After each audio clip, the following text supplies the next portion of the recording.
السلام عليكم ورحمة الله وبركاته. الحمد لله رب العالمين والعاقبة للمتقين ولا عدوان إلا على الظالمين، والصلاة والسلام الأتمان الأكملان على النبي المبعوث رحمة للعالمين وعلى آله وأصحابه ومن اهتدى بهداه واتبع سنته إلى يوم الدين. أما بعد، ቁጥር 7 ከተማሪዎች የሚመጡ ጥያቄዎችና መልሶቻቸውን የምናቀርብበት ፕሮግራማችን። ዛሬ ከምናያቸው ጥያቄዎች የመጀመሪያው የፈጅርን ሶላት ከረፈደ በኋላ ተሰግድ ፈርዱን ብቻ ነው ወይስ ሱናውንም መስገድ አለብኝ? መቅደምስ ያለበት ሱናው ነው ወይስ ፈርዱ የሚል ጥያቄ ነው። ሶላትን ወቅቱን ጠብቆ መስገድ የሙእሚንነት መገለጫና ምልክት ነው። ሶላትን ያረፈዱ መስገድ የኢማን መድከም ምልክት ነው። አላህ ተባረከ ወተዓላ ሐፊዙ ዐለ ሶላዋት ብሏል። ሶላቶቻችሁን ጠብቃችሁ ስገዱ ብሏል። ወቅቱንም ሸርጡንም አደብና ስነ ስርዓቱንም እንድንጠብቅ ታዘናል። ሆኖም በመርሳት ወይም በመተኛት ምክንያት ሶላት የረፈደበት ሰው እንዳስታወሰ ፈጥኖ መስገድ ይጠበቅበታል። ቀብልያ ያላቸው ሶላቶች ከሆኑ ጊዜው በጣም ጠቦ የፈርዱ ሶላት ወቅት ይወጣል ብለን እስካልሰጋን ድረስ ከፊት ቀብልያውን ሱና ሰግደን ከዛም ፈርዱን ሶላት እንሰግዳለን። ጊዜው እጅግ በጣም ጠቦ ሱና የሰገደን እንደሆነ የፈርዱ ሶላት ወቅት አልፎ የሌላኛው የቀጣዩ ሶላት ወቅት ይገባብናል ብለን የምንሰጋ ከሆነ ቀድመን ፈርዱን እንሰግድና ከዛ በኋላ ሱናውን እንሰግዳለን። ይህ ችግር የተከሰተው በፈጅር ከሆነ ሱናውንም ፈርዱንም ማስተናገድ ምንችልበት ወቅት ካለ አስቀድመን ሱናውን ከዛም ፈርዱን እንሰግዳለን። ለፈርዱ እንጂ የሚበቃ ወቅት ከሌለ ፈርዱ ይሰገድና ከዛ በኋላ ፀሐይ ከወጣች ከ15 ደቂቃ ከ20 ደቂቃ በኋላ ደግሞ ሱናው ይሰገዳል። የሶላት ወቅቱ ረፍዷል በሚል ብቻ ሱና ሶላቶች ሊቀሩ አይገባቸውም። ሁለተኛው ጥያቄ ሶላት በሚሰገድበት ሰዓት የመክፈቻ ዱዓ የሚባለው ከተክቢር በፊት ነው ወይስ ከተክቢር በኋላ የሚል ጥያቄ ነው። ዱዓ ለኢስቲፍታህ ወይም የመክፈቻ ውዳሴ ዱዓ የሚደረገው በተክቢረተል ኢህራም እና በፋቲሃ መካከል ነው። አላሁ አክበር እንዳለን ዱዓ ለኢስቲፍታህ እናደርጋለን። ከዛ በኋላ ፋቲሃ እንቀራለን። ዱዓ ለኢስቲፍታህ ማድረጉ ሱና ነው። ሌላኛው ጥያቄ ሶላት በምሰግድበት ጊዜ ሶላት ዐለ ነቢ ብዙ ጊዜ በመጀመሪያው ተሸሁድ ረስቼ እላለሁ። ልክ ሳስታውሰው ቶሎ ብዬ ወደ 3ኛው ረክዓ እነሳለሁ። በዚህ ጊዜ ምን ማድረግ ነው ያለብኝ? የመጀመሪያው ተህያቱ ላይ ሶላት ዐለ ነቢ ማውረድ ሱና ነው። ይቻላል አይቻልም? በዑለሞች መሃል የሐሳብ ልዩነት አለ። የመጀመሪያው ተህያቱ ላይም የመጨረሻው ተህያቱ ላይም ሶላት ዐለ ነቢ ማውረድ ይቻላል ያሉ ዑለሞች አሉ። የመጨረሻው ተህያቱ ላይ ብቻ ነው የሚቻለው ያሉ ዑለሞች አሉ። ከደሊል ከማስረጃ አንፃር ሶላት ዐለ ነቢ የሚወረደው የመጨረሻው ተሸሁድ ላይ እንደሆነ ነው መረዳት የምንችለው። ሆኖም የመጀመሪያው ተህያቱ ላይ አንዳንዴ ሶላት ዐለ ነቢ ማውረድ ምንም ችግር እንደሌለው በርካታ ዑለሞች ጠቅሰዋል። ረስተውም ይሁን ሆን ብለው ቢያደርጉ ችግር ያለው ነገር አይደለም። ሌላኛው ጥያቄ ዒሻን ስሰግድ ከዒሻ ጋር ውትር 3 ረካ ሰግዳለሁኝ። 6 ሰዓት ላይ ደግሞ የሌሊት ሶላት 2 ረካ ሰግጄ ሳላሰላምት 1 ረካ ጨምሬ አሰላምታለሁ። ይህ አሰጋገዴ ትክክል ነውን? የሌሊት ሶላትንስ 6 ሰዓት ላይ መስገዴ ይበቃል ወይ የሚል ጥያቄ ነው።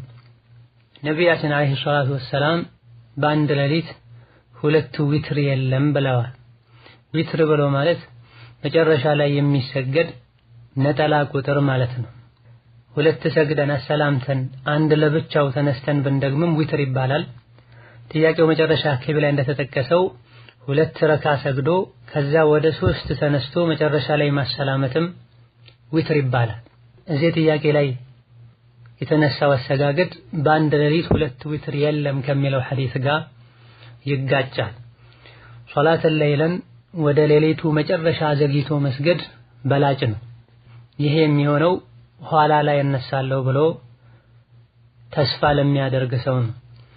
ወደ ኋላ ላልነሳ እችላለሁ ብሎ የሚሰጋ ሰው ከኢሻ ሶላት በኋላ የተኛውም ወቅት ላይ ሰግዶ መተኛት ይችላል። መጀመሪያ ላይ ከኢሻ በኋላ ዊትርን ሰግዶ ሶላተል ለይልን ሰግዶ የተኛ ሰው በኋላ ላይ የሌሊት ሶላት ተጨማሪ መስገድ የሚችልበትን እድል ካገኘ ዊትሩን ሳይደግመው ሁለት ረካ አድርጎ መስገድ ይቻላል። ስለዚህ ከኢሻ በኋላ ሶላተል ዊትርን ከሰገዱ በኋላ 6 ሰዓት ላይ ድጋሚ የመስገድን እድል ካገኙ ሁለት ረካ መስገድ ይቻላል። ወይም ደግሞ በኋላ ላይ ዊትር ሰግዳለሁ ካሉ ከኢሻ በኋላ የኢሻውን ባዕድያ ብቻ በመስገድ አብቅቶ 6 ሰዓት ላይ ሁለት ረካ የቻሉትን ያክል ይሰገድና መጨረሻ ላይ አንድ ነጠላ ቁጥር በመስገድ ዊትሩ እንዲጠናቀቅ ሶላተል ለይሉ በዊትር እንዲጠናቀቅ ይደረጋል እንጂ ኢሻ እንደሰገዱም ሶላተል ለይል ተብሎ መጨረሻ አንድ ዊትር በኋላ 6 ሰዓት ላይም 3 ረካ ወይም 5 ረካ ወይም 1 ረካ መስገድ ተገቢ አይደለም። በአንድ ሌሊት 2 ዊትር እንድንሰግድ ያደርጋል። ይሄን ደግሞ ነብያችን ሰለላሁ ዐለይሂ ወሰለም አታድርጉ ብለዋል። ሶላተል ለይልን 6 ሰዓት ላይ መስገድ ምንም ችግር የለውም። ኢሻ ሶላት እንደተጠናቀቀ የሱብሂ ሰላት ወቅት እስኪገባ ድረስ ባለው ሁሉ ጊዜ ሶላተል ለይልን መስገድ ይቻላል። በላጩ ወቅት ግን ቀደም ሲል እንደተጠቀሰው የሌሊቱ የመጨረሻው 1/3ኛ ወቅት ላይ ሊነጋጋ አካባቢ ላይ መስገዱ ነው። ሌላኛው ጥያቄ ሴት ልጅ የቁኑት ዱዓ ስታደርግ ቁማ ነው ወይስ ቁጭ ብላ? ዱዓስ የምታደርገው በአማርኛ ነው ወይስ የግድ በአረብኛ መሆን አለበት የሚል ጥያቄ ነው። በመሰረቱ የሴት ልጅ የወንድ ልጅ ተብሎ የሚለይ ዒባዳ የለም። አንዳንድ ነገሮች ላይ ሴት ልጅ እንዲህ ማድረግ ትችላለች፣ ሴት ልጅ እንዲህ ማድረግ አትችልም የተባለባቸው ውስን ነጥቦች ካልሆኑ በስተቀር ሴት ልጅ ቁማ ነው ቁጭ ብላ ነው ዱዓ የምታደርገው አይባልም። ቁኑት የሚደረገው ሶላት ቆመን ከሰገደን ቆመን ነው። በበቂ ምክንያት ቁጭ ብሎ የሰገደ ሰው ቁጭ ብሎ ቁኑት ያደርጋል። ዱዓ የሚደረገው በአረብኛ ነው በአማርኛ ላሸክ በላጩ በአረብኛ ማድረጉ ነው። በርካታ የነቢያት ዱዓዎች፣ የቁርአን ዱዓዎች፣ የሐዲስ ዱዓዎች ባሉበት ቋንቋ ማለት ነው። በአረብኛ ዱዓ ማድረግ የማይችል ሰው በራሱ ቋንቋ ዱዓ ማድረግ ይችላል። ሶላት ላይም ይቻላል ወይ? ፈርዱ ሶላት ላይ አይቻልም። ከፈርዱ ሶላት ውጪ አረብኛን ለመማር ጥረት ከማድረግ ጋር እስኪችሉ ድረስ በራስ ቋንቋ ዱዓ ቢደረግ ኢንሻአላህ ተዓላ ችግር የለውም። ሌላኛው ጥያቄ የሐይድ መምጫው ቀን ደርሶ ነበረ። ይመጣል ብዬ በማሰብ አንድ ቀን ሶላት ሳልሰግድ ዋልኩኝ። በሁለተኛው ቀን መጣ። አንድ ቀን ያልሰገድኩት ሶላት ቀባ ማውጣት አለብኝን የሚል ጥያቄ ነው። የወር አበባ ደም ይመጣል በማለት ብቻ ወቅቱ የገባ ሶላት አይተውም። ሶላትና መሰል የሆኑ በወር አበባ ደም ምክንያት የሚከለከሉ ነገሮችን መከልከል የምንችለው ሐይዱ ወርዶ ሲታይ ብቻ ነው። በመሆኑም አንድ ቀን ሙሉ ሐይድ የሚመጣበት ቀን ነው ብለው ያሳለፉትን ሶላት ሐይዱ ሲጠራ ቀባ ማውጣት ግዴታ ይሆናል። የአንድ ሶላት ወቅቱ ከገባ በኋላ ሳይሰግዱት የወር አበባ ደም የመጣባቸው እንደሆነ ሴቶች የሃን ሶላት ቀባ ማውጣት እንዳለባቸው ሁሉ አይማዎች ጠቅሰዋል ረሂመሁላህ ተዓላ። የዙህር ሶላት ወቅቱ ገብቶ መስገድ እየቻሉ ሳይሰግዱ አዘግይተው በዚህ መሃል ሐይድ ቢመጣ ኋላ ላይ ሲጠሩ ይህን ሶላት ቀባ ማውጣት ይጠበቅባቸዋል ተብሏል። ሌላኛው ጥያቄ ከሱና ጾሞች ውጪ በማንኛውም ቀን ተጨማሪ ጾም ብጾም እንዴት ይታያል የሚል ጥያቄ ነው። ጾም ወደ አላህ ከሚያቃርቡ ትልልቅ ዒባዳዎች መሃል አንዱ ነው። ጾምም ፈርድና ሱና ተብሎ ይከፋፈላል። ፈርዱም አላህ ዋጅብ ያደረገው የሰው ልጅ ባጠፋው ጥፋት ምክንያት ወይም ራሱ ላይ በተሳለው ስለት ምክንያት ግዴታ የሆነበት ተብሎ የሚከፋፈል ይሆናል። ሱና የሚባለውም ለሁለት ይከፈላል። ሙጥለቅና ሙቀየድ ተብሎ ማለት ነው። የተገደበና ያልተገደበ ማለት ነው። የተገደበ የምንለው ነብያችን አለይሂ ሰላቱ ወሰላም እንድንጾመው የመከሩን ማለት ነው። ሳምንታዊ፣ ወርሃዊ፣ አመታዊ ማለት ነው። በየሳምንቱ ሐሙስና ሰኞ መጾም አጅር እንዳለው ነብዩ ጾሙ እንደነበረ ተነግሯል።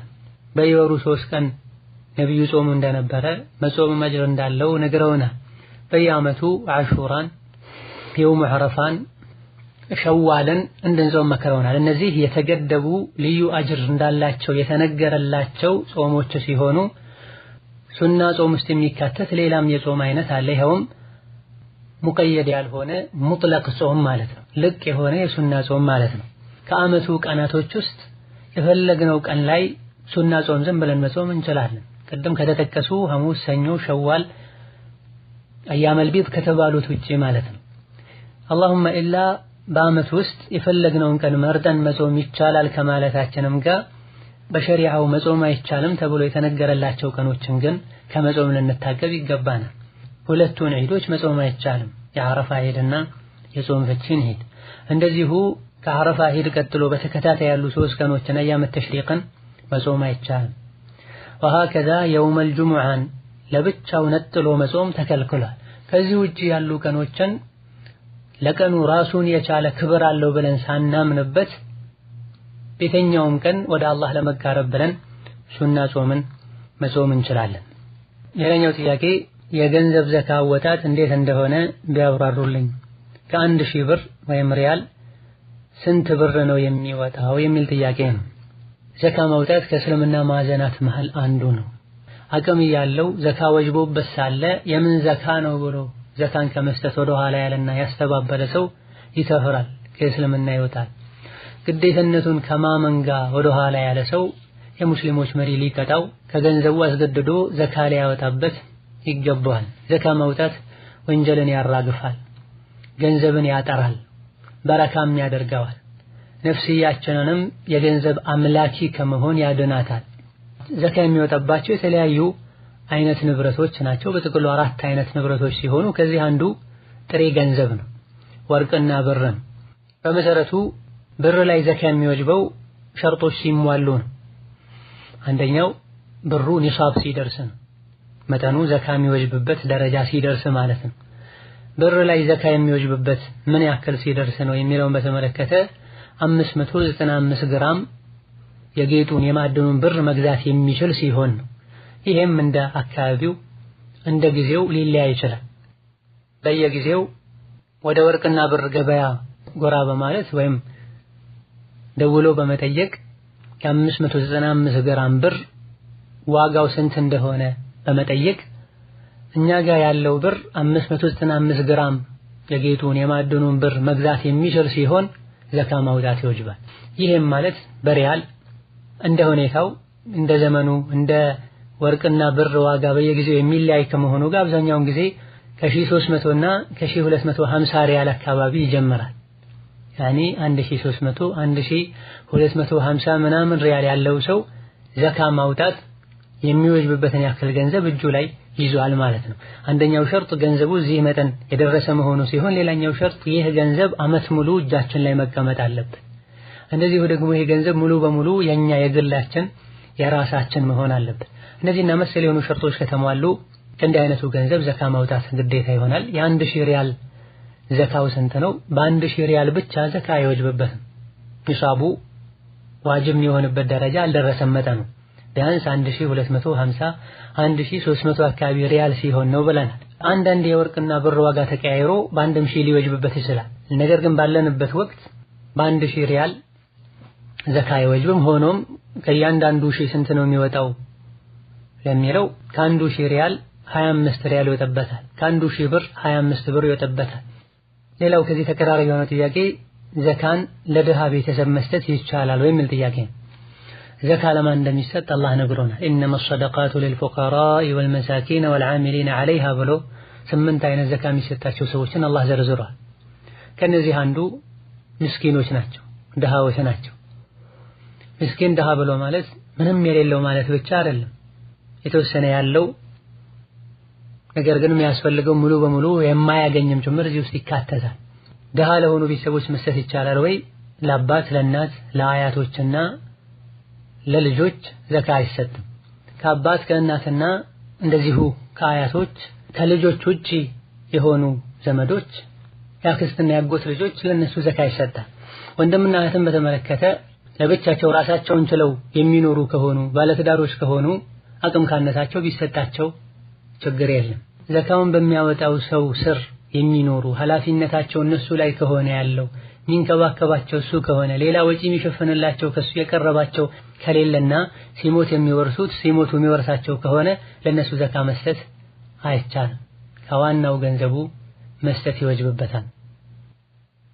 ሌላኛው ጥያቄ ኢትዮጵያ ቤት ገዝቼ ነበር፣ 1 ዓመት ሊሞላው ነው። ዘካ ግዴታ ይሆንበታል ወይ? ግዴታ ከሆነበትስ ስንት ብር ነው ዘካ የማወጣበት የሚል ጥያቄ ነው። ቤቱ የተገዛው ለመኖሪያነት ታስቦ ከሆነ ዘካ የለበትም። የተገዛው ግን አትርፎ ለመሸጥ ከሆነ የቤቱ ዋጋ ተገምቶ በየዓመቱ ዘካ ይወጣበታል። እንደዚህ የተገዛው ሊከራይ ከሆነ የተከራየ ገቢ የሚያገባ ከሆነ ከኪራዩ በተገኘው ገቢ በየዓመቱ ዘካ ይወጣበታል። ስንት ነው ዘካ የሚወጣበት የሚለውን በተመለከተ የቤቱ ዋጋ ተገምቶ ለ40 ተካፍሎ ለ40 ስናካፍለው የሚመጣውን ውጤት ለምስኪኖች ዘካ ለሚገባቸው ሰዎች እንሰጣለን። ከኪራዩ የተገኘው ገንዘብ ዓመት ሲሞላው ለ40 ተካፍሎ ዘካ ይወጣበታል እንጂ ለመኖሪያነት የተገዛ ቤት ላይ ለመኖሪያነት ቤት ሊሰራበት የተገዛ መሬት ላይ ሐሳብ እስካልቀየሩና ለሽያጭ እስካላቀረቡት ድረስ ዘካ የለበትም። ሌላኛው ጥያቄ በሰፈራችን ያለው መስጂድ ጫት ይቅሙበታል፣ ግንቦትን ጠብቀው እርድን ያርዱበታል። እዚህ መስጂድ ላይ ቁርአን ገዝቼ ብሰጥ ሐራም ይሆንብኛል የሚል ጥያቄ ነው። መስጂድ የአላህ ቤት ነው፣ ሊከበር ከመጥፎ ነገር ሊጠራ ይገባዋል። ጫትን መቃም በዲናችን ሐራምና የተከለከለ ጎጂ አጉል ባህል ነው። ራስን የሚጎዳ ጤናን የሚጎዳን ነገር ማድረግ በዲናችን የተከለከለ ነው። በሁሉም ሃይማኖት የተከለከለ ነው። ጫት ጤናን እንደሚጎዳ ገንዘብ እንደሚያባክን ማንኛውም አቅል ያለው ሰው የሚያውቀው ጉዳይ ነው። ይህን በራሱ ወንጀል የሆነን ተግባር መስጂድ ውስጥ ሲፈጽሙት ደግሞ ወንጀሉ የከበደ ይሆነ። እንደዚሁ የተለያዩ ባህሎችን በዲን እውቅና የሌላቸው ባህሎችን የሚያከብሩበት ሲሆን ደግሞ የመስጂዱ ክብር እጅጉኑ ተነክቷል። አላህን የሚያስቆጣ ስራ ተሰርቷል የአላህ ቤት ላይ። እንዲህ አይነቱ መስጂድ ላይ ቁርአን ገዝቶ ማስቀመጥ ይቻላል ወይ? የአላህ ባሮች ቁርአን እስከቀሩበት ድረስ አጅሩ ይገኛል። ወላኪን አህዋላቸው እንዲህ የሆኑ ሰዎች ብዙ ጊዜ ቁርአንም አይቀሩም። የቀሩ እንደሆነም ነካ ነካ አድርገው ነው የሚያልፉት። ስለዚህ የተሻለ የአላህ ቤት የሚከበር ቤት ካለ እዛ ማስቀመጡ በላጭ ነው። ካልሆነ በንያ በሚቀሩ ሰዎች ልክ አጅር ይገኛል። መስጂድነቱ እስካልተቀየረ ድረስ ግን እዛ ማስቀመጡ ሐራም ነው አንልም። ከመስጂድ ውጪ ሁሉ የግለሰብ ቤት ወስዶ ቁርአኑን ቅሩልኝ ብሎ ቢያስቀምጡ በዚህ ቁርአን ቅሩልኝ ብሎ ቢያስቀምጡ ምንም ችግር የለውም። በመስጂድ ስም እስከተጠራ ድረስ የሚሰግዱበት ሰዎች እስካሉ ድረስ በመሰረቱ ቁርአን ማስቀመጥ እዛ ይቻላል። በላጩ ግን ቁርአንን የሚያከብሩ ሰዎች ያሉበት መስጂድ ላይ ማስቀመጡ አጅሩ የተሻለ። ሌላኛው ጥያቄ አሞኝ እናቴ ጠንቋይ ቤት ሄዳ ጠይቃ ጠበል እንድትወስደኝ ነግረዋት ወስዳኝ ታጥቤያለሁ። መስቀሉን ሳሚ ሲሉኝ አልሰምም ብዬ አልሳምኩም። በመሄዴስ እንደ ኩፍር ይቆጠራል ወይ? እናቴስ ምን ማድረግ ነው ያለባት የሚል ጥያቄ ነው። ጠንቋይ ቤት መሄድ በዲናችን ሐራምና ከባድ ወንጀል ነው። ጠንቋይ ቤት ሄዶ ጠንቋዩ የሚለውን አምኖ መምጣት ኩፍርና በአላህ ላይ ተባረከ ወተዓላ ማሻረክ ነው። ወደ ጠንቋይ ቤት የሄደ ሰው መተውበት አላህን ተባረከ ወተዓላ ምህረት መጠየቅና እስልምናውን አድሶ ፊቱን ልቡን ወደ አላህ ማዞር ይጠበቅበታል። ጠበል መሄዱን በተመለከተ ሙስሊምና በአላህ የሚያምን ሰው ጠበልን ሊጠቀም በጠበል ሊያምን አይገባም። ምድር ላይ የተቀደሰ ውሃ የሚባል ነገር የለም። اللهم ኢላ ዘምዘም ውሃ ሲቀር ዘምዘም ውሃም የተባረከ ውሃ እንጂ የተቀደሰ ውሃ አይባል። የዘምዘምን ውሃ ነቢያችን ሰለላሁ ዐለይሂ ወሰለም فإنها ماء مباركة طعام طعم بلا ዘምዘም የተባረከ ውሃ ነው። ምግብ ለፈለገ ምግብ ነው ብለዋል። ፈውስ ለፈለገም ፈውስ ነው ተብሏል። ለተነየተለት ነገርም ነው ተብሏል። ዘምዘም ለየት ያለ ውሃ እንደሆነ አላህ የመሰከረለት ነቢያት ያጸደቁት ጉዳይ ነው። የተከበሩት ነቢያት አባት የሆኑት የኢብራሂም ተአምርም ጭምር። ከዚህ ውጪ ቤተኛውም ውሃ ልዩ የሆነ ፈውስ አገኛለሁ ብሎ ማመን አይቻልም። የጠበልን ውሃ በተመለከተ የሰዎችን ገንዘብ ሊበሉበት የዘየዱት ዘዴ ነው። የሆነ ጊዜ ላይ ከመድኃኒቶች ቀላቅለው የኤድስ በሽታን ያጠፋል በማለት ለሰዎች የሚቸበችቡበት ሁኔታ ነበር። በጥቅሉ ጠበል ከክርስትና እምነት ጋር የተያያዘ ነው። የጠበል ጉዳይ ከቤተ ክርስቲያን ምስጢሮች መሃል አንዱ ነው።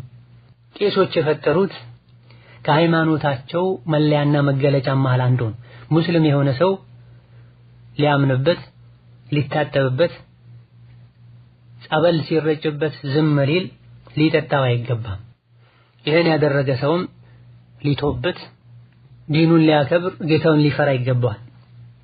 የክርስትና መለያ መሆኑን ከማመን ጋር አምኖበት ቤተ ክርስቲያን ሄዶ እነሱ ባወጡት ሕግ መሰረት መስቀል ተሳልሞ ያደነኛል ብሎ አምኖ ይሄን ያደረገ ሰው ይከፍራል፣ ከእስልምና ይወጣል። እነዚህ ነገሮች ሳይታከሉበት ውሃ ስለሆነ ብቻ ብሎ ሄዶ የታጠበ ሰው ትልቅ ወንጀልን ፈጽሟል። ሰበብ ያልሆነውን ሰበብ አድርጓል። ማመን በሌለበት ነገር አምኗል። ቤት ውስጥ ያለውን ማንኛውንም ውሃ ፋቲሃ ቀርቶ መጠጣት መታጠብ ይቻላል። መስቀልን መሳለሙን በተመለከተ አምነውበት አክብረውት ከሆነ ያከፍራል፣ ከእስልምና ያወጣል። መስቀልን መሳለሙ አንድ ራሱን የቻለ ወንጀል ነው። ጠበል ያድናል ብሎ ማመኑ ራሱን የቻለ ወንጀል ነው። ይሄ የሚደረገው ቤተ ክርስቲያን ውስጥ ሲሆን፣ በቄስ እጅ ሲሆን ደግሞ ሌላ ራሱን የቻለ ወንጀል ነው። አላህ ለባሮቹ መሆን አያቅተውም። ሙስሊም በጌታው ሊተማመን በእስልምና የተፈቀዱ የመድኃኒት አይነቶች አሉ። እነዚህን መድኃኒቶችን ሊጠቀም ይገባዋል። ማርን መጠቀም፣ ጥቁር አዝሙድ ዘይትን መጠቀም፣ የወይራ ዘይትን መጠቀም፣ ቁርአን እየቀሩ ፋቲሃ እየቀሩ ፈውስ ለማግኘት መሞከር ይቻላል። አላህ ሰበብ ያላደረገውን ነገር ወይም ደግሞ በሕክምና ተመርምሮ ሰበብነቱ ያልታወቀን ነገር ልናደርግ አይገባንም። ጠበል ሰበብነቱ ታውቋል እንኳን ብንል ከእምነት ጋር የተያያዘ ነገር ነው፣ ማድረግ አይገባም። ታሪካዊ አመጣጡ በሚታይበት ጊዜ ከእምነት ጋር የተያያዘ ነው። ሲጀመረም ዮሐንስ ኢየሱስን ጠመቀው ብለው ነው የሚጀምሩት። ውሃ ውስጥ ነከረው፣ ጭንቅላቱን ጸጉሩን አሻሸው፣ በረካውን ብሎ ዱዓ አረገለት ይላል። ያደናል ተብሎ የሚመለከው የመርየም ልጅ ራሱ ዒሳ በረካውን ብሎ ዱዓ የሚያደርግለት ጸጉሩን የሚያብሰው ውሃ ውስጥ ነክሮ የሚያወጣው አስፈልጎታል ተብሎ እየታመነ በሌላ በኩል ጠበሉ ያድናል፣ ኢየሱስ ያድናል ተብሎ ይታመናል። ማይገቡ ነገሮቹ ምስጢሮቹ ብዙ ናቸው። እንደ ፀሐይና ጨረቃ ግልጽ የሆነውን ኑሩን እስላም ትተን ወደ ኩፍር ልንሄድ፣ አላህን ትተን በዲኑ የሚቻለውን ሕክምናና ፈውስ ትተን ከአላህ የሚያጋጭን ፈውስ ከመጠቀም ልንጠነቀቅ ይገባናል። በዲናችን ልንኮራ ይገባናል። በኢየሱስ ተብሎ የተጮኸ በመስቀል የተደበደቡ ፈውስ ለማግኘት የሚሄዱ ለቀናት ሁሉ ገዳም ውስጥ ገብተው የሚቆዩ በእነዚህ ቀናት ውስጥ ከሶላት ወደ ኋላ የሚሉ አልፎ ሁሉ ክብራቸው ላይ ዕርዳቸው ላይ የተለያዩ ችግሮች የሚደርሱባቸው ሙስሊሞች አሉ። እስልምና ከዚህ ሁሉ የጠራ ነው። እስልምናችን ልናቀው ልንኮራበት ይገባናል። ሌላኛው ጥያቄ እኔ የጫት ንግድ እነግዳለሁኝ በመሸጤ ሐራም ይሆንብኛል እኔ የሚል ጥያቄ ነው። ነዓም ጫት ራሱ ሐራምና የተከለከለ ነው በዲናችን። ጎጂ ከመሆኑ አንፃር፣ ገንዘብን ያለ ምንም ጥቅም የሚያባክን ከመሆኑ አንፃር፣ ቀልብን የሚያደርቅ ከሶላት ከዒባዳ የሚያዘናጋ ከመሆኑ አንፃር የተከለከለ። ራሱ የተከለከለን ነገር መሸጥ ደግሞ በዲናችን አይፈቀድም። ዘፈን ሐራም ነው። የዘፈን ካሴትና ሲዲዎችን ለሚሸጡ ሰዎች ቤት ማከራየትም ሐራም ነው። ኸምርን መጠጣት ሐራም ነው። ኸምርን መነገድም ሐራም። ኸምር ለሚነግዱ ሰዎች ቤት ማከራየትም ሐራም። ጫትን መቃም ሐራም ነው ካለን ጫትን መሸጥም ሐራም ነው እንላለን። ጫት ለሚሸጡ ሰዎች ቤት ማከራየትም ሐራም ነው እንላለን። ወጣቱን ያስተኛ ከመስጂድ ከዕልም ያራቀ ያለ አደንዛዥ እጽ ነው። የሚሸጡ ሰዎች በተለይ ከሚቅሙት በላይ አላህ ዘንድ ተጠያቂ ናቸው። በር የሚከፍቱላቸው አላህን የሚያስቆጣን ነገር እንዲያደርጉ የሚገፋፏቸው ካለበት ገዝተው አምጥተው የሚያቀርቡላቸውና የሚሸጡላቸው እነሱ ናቸው። በመሆኑም የሚተክሉ ሰዎችም ጨነው የሚያመጡ ሰዎችም የሚሸጡትም ገዝተው የሚበሉትም አላህን ሊፈሩ ሊተወብቱ ይገባቸዋል። ገንዘብህን ከየት አመጣኸው ምን ላይ አዋልከው ለምን አወጣኸው ተብለህ የቂያም ቀን ትጠየቃለህ አላህ ፊት። ገንዘብ ያንተ አይደለም የአላህ ነው። ሌላኛው ጥያቄ አንድ ሴት ልጅ ኒቃብ ከለበሰች ሁሉንም አሟልታ የእጅ ጓንት ባትለብስ እንዴት ይታያል? ኒቃብ አድርጋ ጓንትም ካልሲም ማድረጓ በላጭ ነው፣ በል ግዴታውም ይሄ ነው። ወላኪን ጓንት ማድረግ ካልቻልሽ ፊትሽንም ግለጪው ኒቃቡንም ተይው አንልም። ፈተቁላህ መስተጣዕቱም ተባለ። የቻላችሁትን ያክል አላህን ፍሩን የተባለ ፊቷንም እጇንም እግሯንም በካልሲ መሸፈን የቻለች ሴት ሁሉንም ታድርግ። ፊቷን መሸፈን የቻለች መዳፏን መሸፈን ያልቻለች ሴት ደግሞ መዳፌን መሸፈን ስላልቻልኩኝ ጓንት መጠቀም ስላልቻልኩኝ ኒቃቡንም አላደርግም አይባል። ጓንት ማድረግ ይሄን ያክል የሚከብድ ነገር አይደለም። ለሆነ ሙስሊም እህቶች ሙሉ ሒጃብ ሊያደርጉ ተልካሻ ምክንያቶችን ከማቅረብ ሊጠነቀቁ ይገባቸዋል። ሴት ልጅ መላ ሰውነቷን መሸፈኗ እስላማዊ ግዴታዋ ነው። የሷሐቦች የታቢዒዎች የአማኝ ሴቶች መገለጫና መለያ ነው። ተገላልጦ መሄድ ደግሞ የሙናፊቆች የካፊሮች የጃሂልያ ዘመን ሴቶች መለያ ነው። ሌላኛው ጥያቄ ሙስሊም ላልሆነ ሰው ቤት ማከራየት ይቻላል ነው የሚል ጥያቄ ነው። የምናከራይለት ሊኖርበት ከሆነ ምንም ችግር የለው። እንደዚሁ ሊነግድበት ከሆነም የሚነግደው ነገር ሐላል እስከሆነ ድረስ ራሱ ምንም ችግር የለው። እዛ ውስጥ ሐራምን ቀላቅሎ እስካልሸጠ ድረስ ወይም ሙሉ በሙሉ ሐራምን ሊሰራበት እስካልሆነ ድረስ ለኸምር ቤት ለፊልም ቤት እስካልሆነ ድረስ ማለት ነው። መኖሪያ ቤትን ተከራይቶ ውስጥ ላይ የሚያደርጋቸው አንዳንድ የግል ወንጀሎችን በተመለከተ የሚጠየቅበት እሱ ነው፣ እኛ እንጠየቅበትም። ሌላ ሙስሊም ላልሆነ ሰው ቤት ማከራየት ይቻላል። አላሁመ ኢላ በላጩ ሙስሊም ለሆነ ሰው ማከራየት ነው። ኢማም አሕመድ ረሒመሁላህ ተዓላ ተጠይቀው ቤትህ ውስጥ ሆነው የራሳቸውን የኩፍር ሃይማኖታቸውን ሊያካሂዱበት እንዴት ታከራያለህ ያሉበት ሁኔታ አለ። ከዚህ በመነሳት መክሩህ ነው የተጠላ ነው ያሉ አንዳንድ ዑለሞች አሉ። ሆኖም በላጩ አላህን በብቸኝነት ለሚያመልክ ሰው ማከራየት ነው። ቤቱ ላይ አላህን እንዲያስታውሱበት፣ ቁርአን እንዲቀሩበት፣ ሶላት እንዲሰግዱበት። ሆኖም አስሉ ይቻላል፣ ችግር የለውም፣ ሐላል ነው። ሌላኛው ጥያቄ ተዘግቶ የቆየ ክፍል ነበረ። አሰሪዬ እዛ ውስጥ ያለውን ዕቃ ቆሻሻ ቦታ ጣሉትና አጽዱት አለችኝ። ዕቃውን ስንጥል የምንፈልጋቸው ዕቃ መርጠን አነሳን። እኔ አንድ አንሶላ ወስጄ ነበረ፣ ሐራም ይሆንብኛልን? ዕቃውን እንድንጥል ታዘን ነው የሚል ጥያቄ ነው።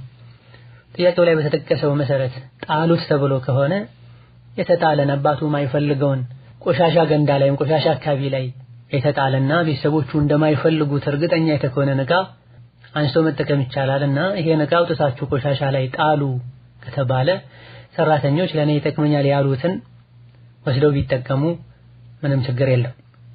ሌላኛው ጥያቄ ሰዎች ሙተው ቀብር ውስጥ ከገቡ በኋላ 7 ጥያቄ ነኪርና ሙንከር ይጠይቋቸዋል ይላሉ። ጥያቄዎቹ ምንና ምን ናቸው ቢያብራሩልኝ? ሐዲስ ላይ ያለው 3 ጥያቄ እንደሚጠየቅ ነው። አልበራ ኢብኑ ዓዚብ ባስተላለፉት ሐዲስ ነብያችን ሰለላሁ ዐለይሂ ወሰለም አንድ ሰው ሞቶ ተቀብሮ የቀበሩ ሰዎች ከቦታው ራቅ እንዳሉ 2 መላእክቶች መጥተው አንስተው አስቀምጠውት መን ረቡካ ጌታህ ማን ነው? ሃይማኖትህ ምንድነው? ወደ እናንተ የተላከው ነቢይ ማን ነው? ወደ ምንድን ነበር የሚጣራው ብሎ እንደሚጠይቅ ገልጸዋል። ከዚህ ሐዲስ በመነሳት ዑለሞች የቀብር ጥያቄ 3 ነው ብለዋል። አንዳንዶቹ ነብዩ ማን ነው ምን ይዘው መጡ የሚለውን ለሁለት ከፍለውት 4 እንደሚሆን የጠቀሱ የተወሰኑ ዑለሞች አሉ። ወይላ 3 ጥያቄ ብቻ ነው ቀብር ላይ ያለው። ጌታህ ማን ነው? ሃይማኖትህ ምንድነው? ነብይህ ማን ነው? ነብይህ ማን ነው? ምን ይዘው መጣ ተብሎ ይጠየቃል። 7 የሚል ነገር የለም። والله تعالى አለም። ሌላኛው ጥያቄ ብዙ ሰዎች ተሰብስበው ጫት ስለማያገኙ ባቅዶንስ እየቃሙ ክብ ሰርተው ዱዓ ያደርጋሉ። ባቅዶንስ ነው ምን ችግር አለው ይላሉ። ይህ ድርጊታቸው እንዴት ይታያል? በመጀመሪያ ደረጃ በዚህ መልኩ ዱዓ የሚባል ነገር የለም። ዱዓ ዒባዳ ነው። ነብዩ እንዳሉት الدعاء عباده ብለው الدعاء هو العباده ብለው በአንዳንድ ዘገባዎች الدعاء مخ العباده ብለው ዱዓ እሱ ነው ዒባዳ ብለዋል። ወይም ደግሞ ዱዓ የዒባዳ መቅኒ ነው ብለዋል፣ አስኳል ነው ብለዋል። እንደዚህ ትልቅ ቦታ ያለውን ዒባዳ ዱዓን ሰዎች እንደፈለጉ ሊረዱትና እንደፈለጉ ሊተገብሩት አይገባም። ادعوا ربكم تضرعا وخفية ብለዋል። ጌታችሁን ተናንሳችሁ ዝቅ ብላችሁ ለምኑት ተብሏል። ነቢያችን አለይሂ ሰላቱ ወሰላም ከሷሐቦቻቸው ክብ ክብ እየሰሩ በአቅዶነስም ይሁን ሌላ ነገር እየበሉ ዱዓ አደረጉ የሚል ነገር የለም። ፍዕለን ዱዓ ዒባዳ ነው፣ ወደ አላህ ያቃርባል ብለን ካመንበት ነቢዩ ዱዓ ሲያደርጉ ባየነው መልኩ ወይም አድርጉ ብለው ባዘዙት መልኩ ወይም ሲደረግ አይተው ዝም ባሉበት መልኩ ነው ዱዓ ማድረግ የምንችለው ዒባዳ ስለሆነ። ሆኖም በዚህ መልኩ የሚደረግ ዒባዳ የለም። በዚህ መልኩ ተሰብስቦ ጫት እየበሉ ወይም በጫት ምትክ ሌላን ነገር እየበሉ ዱዓ ማድረግ ዒባዳ ነው፣ ወደ አላህ ያቃርበናል ብሎ ማመን ዲኑ ላይ አዲስን ነገር መለጠፍ ነው። ነቢያችን ሪሳላቸውን ሙሉ በሙሉ አላደረሱም ብሎ ማመን ነው። ከዚህ እንዲህ አይነት ዱዓ የለም ነው። ጫትም ይሁን ሌላ በጫት ምትክ ሌላን ነገር እየበሉ የሚደረግ ዱዓ የለም። ጫትን እየቃሙ ይሄን ማድረግ ደግሞ አላህን አለማክበር ነው። አፈን አቁሽሾ ያውም ሐራም የሆነን ነገር አፍ ውስጥ ይዞ እጅ ላይ ይዞ አላህን መለመን ጭራሽ አደብ መጣስ ነው። የአላህን ደረጃ የአላህን ክብር አለማወቅ ነው። ዱዓ ላይ ተናነሱ የሚለውን ህግም መጣስ ነው። እንዴት ተብሎ ወንጀል ላይ ከሆኑ አላህን ማረኝ ይባላል? ስጁድ ተደፍቶ ተናንሶ ወደ ቂብላ ዞሮ እጅ አንስቶ ቁጭ ብሎ ጾመኛ ሆኖ ኸይርን ስራ ተሰርቶ ቁርአን ተቀርቶ ዱዓ የሚደረግ አሊያ የትኛውም ወቅት ላይ ዱዓ ለማድረግ ካስፈለገ እጃችንን አንስተን ያ አላህ እንላለን እንጂ ሰዎች ተሰብስበው ጫት በልተው ሐራምን ሰርተው ዱዓ ያደርጋሉ። ከአላህ ጋር መጋጨት። በአቅሎነስን መብላት በተመለከተ የተለያዩ ጠቀሜታዎች ስላሉትና መድኃኒት ስለሆነ ከሆነ የሚበሉት ችግር የለውም። ወኩሉ ወሽረቡ ወላ ትስሪፉ። የሚበሉት ግን በጫት ምትክ ከሆነ ጫትን ስላላገኙ እንደ ጫት አድርገው ከሆነ የሚበሉት እንደ ጫት አድርገው የዱዓ መሳሪያ ብለው ከሆነ የያዙት ይህን ያቸው አላህ ዘንድ ያስጠይቃቸዋል። የተለያዩ ስሜቶችን እየተከተሉ የዲን ልብስ ማልበሱ ተገቢ አይደለም።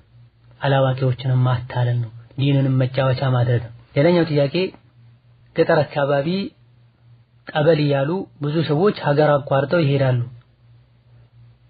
መድኃኒት ነው ብለው የተሰጣቸውን ውሃ ይጠጣሉ። ይህ እንዴት ይታያል የሚል ጥያቄ ነው። ከላይ ተብራርቷል። ጠበል የሚባል ነገር የለም በሸሪዓተል ኢስላም። መሄድም አይቻልም፣ ወንጀል ነው። ጠበል የክርስትና እምነት መገለጫ ነው። ምስጢር ብለው ከያዟቸው ነገሮችም አንዱ ነው። ቤት ውስጥ ያለን ውሃ ፋቲሃ ቀርተንበት መጠጣት መታጠብ እንችላለን። አላህ አፊያን ይሰጠናል። የተለያዩ ሙከራዎችን አድርገው ያልዳኑ እንደሆነም መሰበርና በህክምና በሸሪዓ በቁርአን በሩቅያ በአግባቡ ለመፈወስ መሞከር እንጂ በአላህ የከፈረ ሰው በኢየሱስ ስም ያለ ውሃ እየረጨ ያጠበ ይፈውሰናል ብለን ማመን ትልቅ የሆነ ስህተት ነው። ወደዛ መሄዱም ወንጀል ነው። መጠጣቱ መረጨቱ በዚህ መታጠቡም ወንጀል ነው። ይባስ ብሎ ደግሞ መስቀል መሳለም በመስቀል መመታት ካለበት ወንጀሉ እጥፍ ድርብ ይሆናል። ሌላኛው ጥያቄ ባንክ ብር ነበረኝ፣ ባንኩ ወለድ አለበት። ባንክ ያለኝን ብር ከወለድ ነፃ ለማድረግ ወለዱን ለምስኪን በሰጥ ይቻላል ወይ? ሰደቃ ነው አጅር አገኝበታለሁ በሚል ንያ ሳይሆን ከገንዘቡ ለመገላገል በሚል ንያ ለአቅመ ደካሞች መስጠት አዎን ይቻላል። ሌላኛው ጥያቄ ወደ ሀገር ልገባ ነው። ሀገር ስገባ ሰደቃ መሰደቅ ፈልጌ ነበር። በማንኛውም ቀንና ሰዓት ነው ሰደቃ መሰደቅ የተሻለው?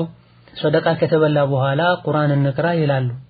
ቁርአን መክፈቻ ዳቦ ይቆረሳል። ይህ በሸሪዓ እንዴት ይታያል? በዲናችን ሰደቃ መስጠት ይቻላል። አላህ ስጡ ብሎም ገፋፍቷል። የቂያም ቀንም የሰው ልጅ ፍርድ እስኪሰጥ ድረስ በጥላው ስር እንደሚሆን ሐዲስ ላይ ተነግሯል። ሰደቃ ለመስጠት ቀን ሰዓት ጊዜ የለውም። በየትኛውም ወቅት ላይ በየትኛውም ቀን ላይ የትኛውም ሀገር ላይ ሆነን ሰደቃ ማውጣት እንችላለን፣ ሰደቃ መስጠት እንችላለን። ሰደቃው በምግብም ሊሆን ይችላል፣ በጥሬ ገንዘብም ሊሆን ይችላል። በወቅፍ መልኩ ቋሚ የሆነ ነገር ቤት መሬት በመስጠትም ሊሆን ይችላል። አንዲትን ጉርሻ ለአላህ ብሎ የሰጠ ሰው የቂያም ቀን አንዱ ጉርሻ ከውሑድ ተራራ በላይ ሆኖ እንደሚጠብቀው ረሱላችን ተናግሯል። ለአላህ ብሎ ንጹህ ከስብን ከስቦ እስከሰጠ ድረስ። ወላኪን ጥያቄው ላይ ባለው መሰረት ሰደቃ ተብሎ ሰዎች ተሰብስበው ሰደቃ በልተው ከዛ ቁርአን መቅራት ደጋ ቀደምቶች ዘንድ አይታወቅም። ለአላህ ብሎ ሰውየው ያብላ፣ የበሉ ሰዎች ጀዛከላህ ኸይረን ብለው ዱዓ አድርገው ይሄዱ። የሚያበላው ሰው አብልቻችኋለሁ ዱዓ አድርጉልኝ ሊልም አይገባውም። አብልቻችኋለሁና ቁርአን ቅሩልኝ ሊልም አይገባውም። እነሱ በራሳቸው ጊዜ ጀዛከላህ ኸይረን ብለው ዱዓ አድርገው ቢሄዱ ምንም ችግር የለም። ለሞተ ሰው ብለው አንዳንዴ በሬ አርደው ምግብ ደግሰው ሰዎችን ሰብስበው የሚያቀርቡበት ሁኔታ አለ። ለሞተ ሰው ቁርአን መቅራት ይቻላል አይቻልም፣ መጅሊሱ ይደርሳል አይደርስም በዕለሞች መሃል የሚታወቅ ኺላፍ ያለበት ጉዳይ ነው። ይደርሳል እንኳን በሚለው ሄደን ቢደረግ ሰዎች ተሰብስበው ምግብ ተደግሶ አይደለም የሚደረገው። በአጅር ልንጠቅመው ለፈለግነው ሟች ባለንበት በግል ቁርአን እንቀራለታለን፣ አጅሩ ይደርሳል ኢንሻአላህ ተዓላ። ኺላፉ እንዳለ ሆነ ይህ ማለት ግን ሰዎች ተሰብስበው ምግብ በልተው ጥያቄው ላይ እንደተባለው ለቁርአን መክፈቻ ዳቦ ተቆርሶ አይደረግም። እንዲህ ነገር አይታወቅም። ደጋቀደምቶች ዘንድ ሟቹን መጥቀም ከፈለጉ በግላቸው በያሉበት ቁርአን ሊቀሩለት ይችላሉ። ቁርአን መቅራቱንና አርዶ መብላቱን ሊያያይዙት አይገባም። በቁርአን ሊበሉበት አይገባም። ሌላኛው ጥያቄ ፀጉሬን የፀጉር ቀለም ተቀብቼው ፀጉሬ በጣም ተበላሸ፣ ፀጉሬን ብላጨው ሐራም ይሆንብኛልን የሚል ጥያቄ ነው። ኢማሙ ተርሚዚና ኢማሙ ነሳኢ ባስተላለፉት ሐዲስ ነሀ ነብዩ አን ተሕሊቀ አልመርአቱ ረእሰሃ ተብሏል። ነብዩ ሰለላሁ ዐለይሂ ወሰለም ሴት ልጅ ፀጉሯን እንዳትላጭ ከልክለዋል የሚል ሐዲስ አለ። ለመሆኑም ለሴት ልጅ ፀጉርን መላጨት ክልክል ነው። በቂ ምክንያት ካላት ማሳጠር ይቻላል። በጣም ረዝሞ ከከበዳት መንከባከብ ካቃታት ይሄን ብታሳጥረው ችግር የለም። ከነብዩ ሰለላሁ ዐለይሂ ወሰለም ባለቤቶች የተወሰኑት ይሄን እንዳደረጉ ተነግሯል። ነብዩ ሰለላሁ ዐለይሂ ወሰለም ከሞቱ በኋላ አስፈላጊ ሆኖ ከተገኘ ማሳጠር እንደሚቻል ከነብዩ ሰለላሁ ዐለይሂ ወሰለም ባለቤቶች ድርጊት እንረዳለን። ኢማሙ ነወዊ ረህመቱላሂ ዐለይሂ ማሳጠሩ ችግር እንደሌለው በግልጽ ተናግረዋል። በሚያሳጥሩበት ጊዜ ግን ከካፊሮች ጋር ለመመሳሰል መሆን የለበትም። ተገላልጠው የሄዱ መሆን የለበትም። ከወንድ ጋር እስኪመሳሰሉ ድረስ በጣም ማጠር የለበትም። አንገታቸው፣ ማጀራታቸው፣ ትከሻቸው ጋር እስኪደርስ ነው እንጂ ማሳጠር የሚቻለው በጣም አጥሮ ከወንድ መመሳሰል የለበትም። እነዚሁ ከካፊር ሴቶች ጋር የሚያመሳሰል ቅርጽና ስታይል ሊኖረው አይገባም። እንደዚሁ ደግሞ ባለትዳር ከሆኑ ባላቸውን አስፈቅደው መሆን እንዳለበትም ተጠቅሷል። እነዚህ ሸርጦች ከተሟሉ ማሳጠር ችግር የለውም። አማ ሙሉ በሙሉ መላጨት አይቻልም፣ የተከለከለ ነው ለضرورة ካልሆነ በስተቀር። ሴት ልጅ በሽታ ላይ ሆና ህመም ላይ ሆና ለመዳን ለህክምና ለማድረግ ለመዳን የግድ ፀጉሯ መላጨት አለበት ቢባል ችግር የለም። ከዚህ ውጭ ግን የተሻለ ፀጉር እንዲበቅልልኝ ተብሎ አሊያ ደግሞ ፀጉር አልፈልግም ተብሎ ፀጉር መላጨትም ይሁን ከወንድ እስኪመሳሰል መቁረጥ ማሳጠር የተከለከለ ነው። ይህንንም አንዳንድ እህቶች በብዛት እንደሚያደርጉት ይሰማል። ሌላ ጊዜ ደግሞ አደጋ ሙሲባ ደረሰብኝ ብለው ሐዘን ላይ ሲሆኑ የሚያጩበት ሁኔታ አለ። ይሄ በጥብቅ የተከለከለ ነው። ለሐዘን ተብሎ ፀጉርን መላጨት ማለት ነው። አልፎ ሁሉ ህፃናት በሚወለዱበት ጊዜ አቂቃ ሲደረግ የሴት ህፃን ፀጉሯ እንደማይላጭ ፉቃሃዎች ጠቅሰዋል። የሚላጨው የወንዱ ነው ብለዋል። አንዳንድ ዑለሞች በአቂቃ ጊዜ የሴት ህፃን ቢላጭ ችግር የለውም የሚል አቋም እንዳላቸው ነው። ራጂሑ የወንድ እንጂ የሚላጨው የሴት አይላጭ። ሌላኛው ጥያቄ ከነቢያት ውጪ ለሆነ ሰው ሶላዋት ማውረድ ይቻላልን የሚል ጥያቄ ነው። اللهم صل عليه ማለት በመሰረቱ ዱዓ ነው። ዱዓ ማድረግ ችግር የለውም። ወላኪን እንደ እስጢላህ ሶላዋት ለነቢያት ነው። ረዲየላሁ ዐንሁ ለሰሐቦች ነው። ረሂመሁላህ ከሰሐባ በታች ላሉ ለሞቱ ሰዎች ነው። ሐፊዘሁላህ በህይወት ላለ ሰው ይሄን መቀያየር ተገቢ አይደለም። ወላኪን አንዳንድ ያልፎ አልፎ ለሁሉም ሰሐባ عليهم صلوات الله ቢባል ችግር የለው። ከሰሐባ በታች ላሉ ሰዎችም عليه صلوات الله ቢባል ችግር የለው። اللهم صل على آل أبي أوفى بلا النبي عليه الصلاة والسلام የአቢ አውፋ ቤተሰቦች ላይ ሶላተን አውረድ ብላ ነብዩ ሰለላሁ ዐለይሂ ወሰለም በዱዓ መልኩ ማለት ነው። ላኪን የአንድ ግለሰብ መለያ መደረግ የለበትም። ሺዓዎች እንደሚያደርጉት አህለል በይትን ሲያነሱ عليهم السلام እንደሚሉት ማለት ነው። የአንድ ግለሰብ ወይም የአንድ አይነት ሰው መለያ ሊደረግ አይገባም። በቋሚነትም ሊያዝ አይገባም። አልፎ አልፎ ግን ቢባል በጥቅሉ አልፎ አልፎ ቢባል ችግር አይኖርም። ሌላኛው ጥያቄ ሸቂቅ እህቴን እኔ ሳልወክለው አጎቴ ኒካህ ቢያስርላት እንዴት ይታያል የሚል ጥያቄ ነው። ሴትን ልጅ መዳር የሚችሉ ወልዮች አሉ። ተርቲብም አላቸው፣ ቅደም ተከተል ማለት ነው። ሴትን ልጅ ሊድራት የሚገባው አባቷ ነው። ከሱ ቀጥሎ አያቷ ነው። ከሱ ቀጥሎ ለአካለ መጠን የደረሰ ልጅ ካላት የወለደችው የራሷ ልጅ የልጇ ልጆችም ካሉ ከሱ ቀጥሎ ይዶራታል። ከዛ ቀጥሎ ሸቂቅ ወንድሞቿ ናቸው። ከዛ ቀጥሎ በአባት በኩል የምትገናኘው ወንድም ካላት ነው። ከዛ የወንድሟ ልጆች ናቸው። ከዛ በኋላ አጎቶች ናቸው። ከዛ በኋላ እነዚህ ሁሉ ከሌሉ የአጎት ልጆች ናቸው። እነዚህ ተርቲባቸው መጠበቅ አለበት። በዚህ መልኩ ተርቲቡን መጠበቅ ትቶ አባት ያለ ልጅ ቢያስር አጎት ቢያስር ኒካሑ ትክክል ነው አይደለም አይማዎች መሃል ኺላፍ ያለበት ጉዳይ። ኢማም ሻፊዒና ኢማም አሕመድ ረሂመሁላህ ተዓላ ኒካሑ ትክክል አይደለም ብለዋል። አቡ ሐኒፋና ኢማሙ ማሊክ ከላይ ያለው ኃላፊ ካጸደቀው ኒካሑ ትክክል ነው ካላጸደቀው ውድቅ ነው ብለዋል። ሁለቱም ማስረጆች አሏቸው። ሰፊ የሆነ ዳሰሳ የሚያስፈልገው ጉዳይ ነው። ፈትዋ ላይ እንደዚህ አይነት ዝርዝሮች ውስጥ መግባትም ላያስፈልግ ይችላል። ወላኪን ባለንበት ጊዜ ከተለያዩ ምንጮች ከተለያዩ አቅጣጫዎች መረጃዎች ስለሚገኙና ሰዎችም ስለሚደናበሩ ኺላፍ ያለባቸው ነገሮችን ኺላፍ እንዳለባቸው ጠቅሶ ራጅሑን የተሻለውን የተመረጠውን ሚዛን የሚደፋውን አስቀምጦ ማለፉ ግዴታ ይሆናል። ሰዎችን ከመደናበር ከመረበሽ ለመታደግ ማለት ነው።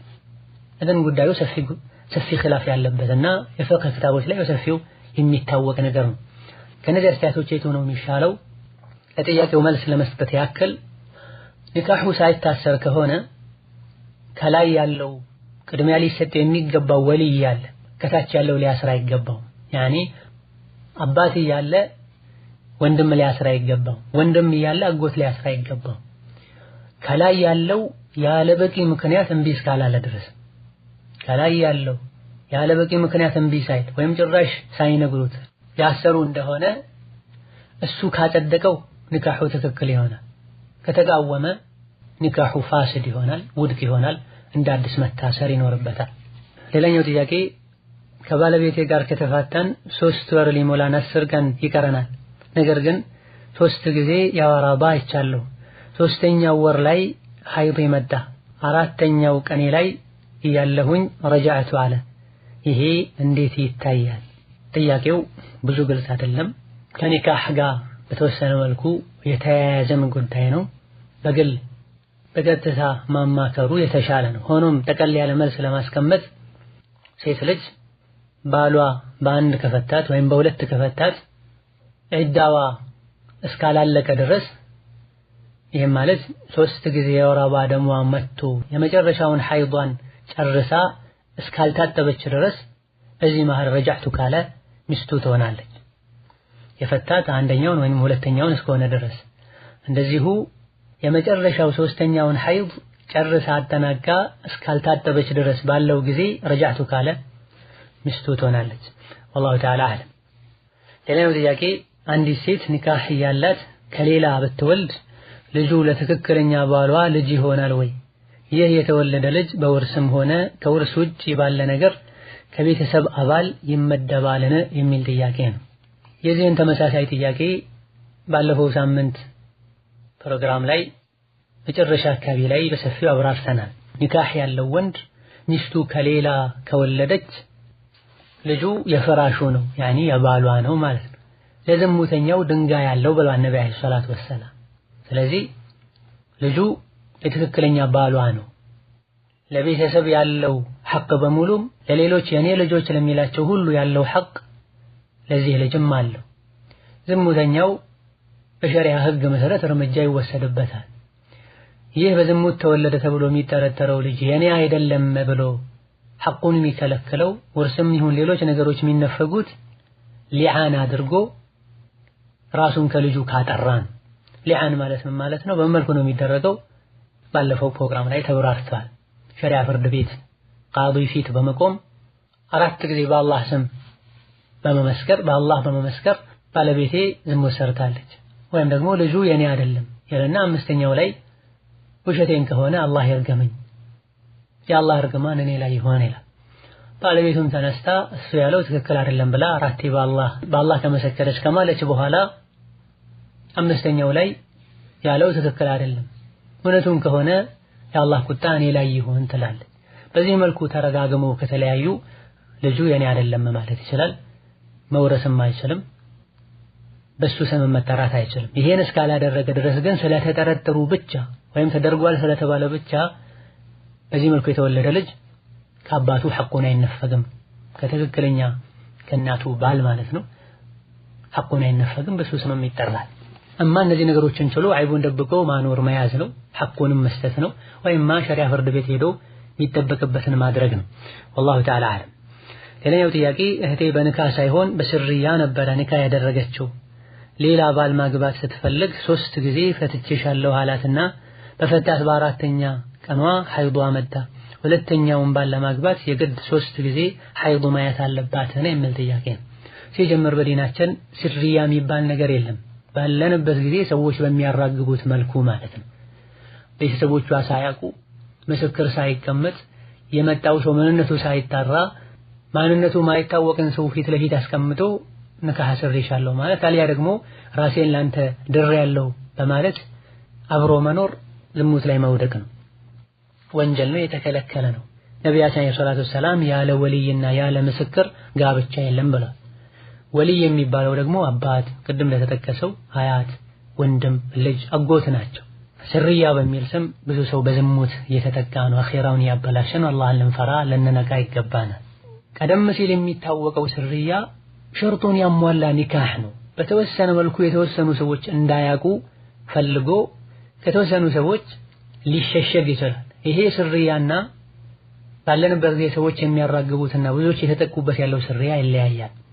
ሆኖም በስርያ ኒካህ ሚሉትን ያደረጉ ሰዎች አብሯቸው ከኖረው ወንድ ሲለያዩ ፍቺን መጠየቅ አለባቸው። እነሱ ባሉት መልኩ ኒካህ ነው ብለው ትክክለኛ ያልሆነም ቢሆን ወልይ ያስቀምጠው ኒካህ ብለው እስካሰሩት ድረስ ሲለያዩ ዝም ብለው መሄድ አይችሉም፣ መፍታት ይጠበቅበታል። ያለው ፍቺም አንድ ነው፣ ረጃዕቱ ማለት አይችልም። በዚህ መልኩ ተጋብቶ የነበረ ሰው በዚህ መልኩ ተገናኝተው ከዛ ከተለያዩ በኋላ ሌላ ባል ለማግባት ዒዳ ያስፈልጋታል አያስፈልጋትም በሚችሉት ያክል ኒካህ አስረዋል። ወልይ ባይሆንም ወልይ ብለው አስቀምጠው ተድረዋል። በዚህ መልኩ ከነበረ የመጀመሪያው ግንኙነታቸው ኋላ ላይ ሲለያዩ ሌላ ባል ለማግባት የግድ ዒዳ መቁጠር ያስፈልጋታል። ዒዳው ስንት ነው? የተወሰኑ ዑለሞች 1 ወር ብለዋል። አብዛኞቹ ዑለሞች የመረጡት 3 ወር ነው። አብዛኞቹ የመረጡትና ወላሁ ተዓላ አለም ትክክለኛውም 3 የወር አበባ ደሟ መጥቶ እስኪሄድ መጠበቅ ይኖርባታል። ሌላኛው ጥያቄ ኒካህ አስሬ ነበረ ከልጁ ጋር አልተቀመጥኩም፣ ወደ ሳውዲ መጣሁኝ። ከመጣሁ በኋላ ብር ላኪ ያለ ይጠይቀኛል። ለቤተሰብ እንድልክ አይፈቅድም፣ ለኸይር ስራም እንዳወጣ አይፈቅድም። እሱን ፍች ብጠይቅ ሐራም ይሆንብኛል የሚል ጥያቄ ነው። ኒካህ ከታሰረ በኋላና በባል ፈቃድ በባል ትዕዛዝ ከሆነ ሴት ልጅ የተሰደደችው ከሚስቱ ሊያገኛቸው የሚገቡ ሐቆችን ትቶ ባለቤቱ እንድሰራለት በመላኩ ገንዘብ ላኪ ሲላት የመላክ ግዴታ አለባት እንላለን። ባለቤቱን የላከው በምን መንገድ ነው? ህጋዊ ስራ ነው ወይ የምትሰራው? የመጣችበት መንገድ ከሸሪዓ ጋር ይጋጭም ይጋጫል የሚለውን ለባለቤቱ ተሰነው ማለት ነው። ሐራም የሆነን ነገር ሳይዳፈሩ በአግባቡ ተሰደው የሰሩ እንደሆነ ባል ሚስቱን ገንዘብ ላኪ ማለት ይችላል። እሷም መላክ ይጠበቅባታል። መጀመሪያ አምናበት ተስማምታ እስካረገችው ድረስ ማለት ነው። ወላከን የተሰደደችው ከባሏ ሳትጋባ በፊት ከሆነ ወይም ደግሞ የላኳት አባት እናቶቿ ከሆኑ ባል በየጊዜው ገንዘብ ስጭኝ ብሎ መጠየቅም ለሱ ተገቢ አይደለም። የሱ ያልሆነ ነገር ሊጠይቅ አይገባውም። እሷም የተጠየቀች እንደሆነ መስጠት አይወጅብባትም፣ እንዲሁ በበጎ ፈቃደኝነት ካደረገችው ካልሆነ በስተቀር ማለት ነው። እና የኔ ጋር ቁጭ በይ ብሎ ማስገደድ መብቶ ነው ይችላል። ወላኪን መስራቷን እስከፈቀደ ድረስ ገንዘቧን አስገድዶ መውሰድ አይችልም። ፍቺውን በተመለከተ የተለያዩ አለመግባባቶች ሲፈጠሩ ብቸኛው አማራጭ ፍቺ ተደርጎ መታሰብ የለበትም። አብገዱል ሐላል ኢለላህ ጠላቅ ተብሏል። ሐላል ከመሆኑ ጋር የተጠላ ነገር ቢኖር ፍቺ ነው። ሸይጣንንም የሚያስደስት ተግባር ነው። ባለንበት ጊዜ ወደ ኒካህ ከሚገቡት ይልቅ ከኒካህ የሚወጡት የሚበልጡበት ሁኔታ ሁሉ የታየ የተሰማ ነው። ትዳር ውስጥ ያልገቡትን ትዳር ውስጥ እንዳይገቡ እንዲፈሩ እያደረገም ነው የፍቺ መብዛት። ለሆኖም ፊት ለፊት ቁጭ ብሎ በመወያየት ጉዳዩ ላይ ታማኝ የሆኑ አስተዋይ የሆኑ አላህ የሚፈሩ ሰዎችን ቤተሰቦችን ሽማግሌዎችን አስገብቶ እርቅ ማውረድ እንጂ ወደ ፍቺ መቸኮሩ ተገቢ አይደለም። ወላሁ ተዓላ የመጨረሻው ጥያቄ ለማግባት አስቤ ነበረ። የልጅቷን አባት ጨምሮ ሶላት ስለማይሰግዱ የአባቷ ወንድም ልጅ ያጎቷ ልጅ ኒካህ ሊያስርልን ይችላል ወይ? ከቻለስ እሷ ለማታውቀው እኔና ያጎቷ ልጅ ለምናውቀው ሰው ማወከል ይችላል የሚል ጥያቄ ነው።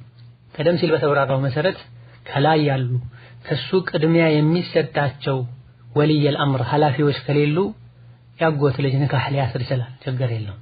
ራሱ ተገኝቶ ማሰር ካልቻለ እሱ የሚያውቀውን ሰው ወክሎ ኒካህ ማሳሰር ይችላል።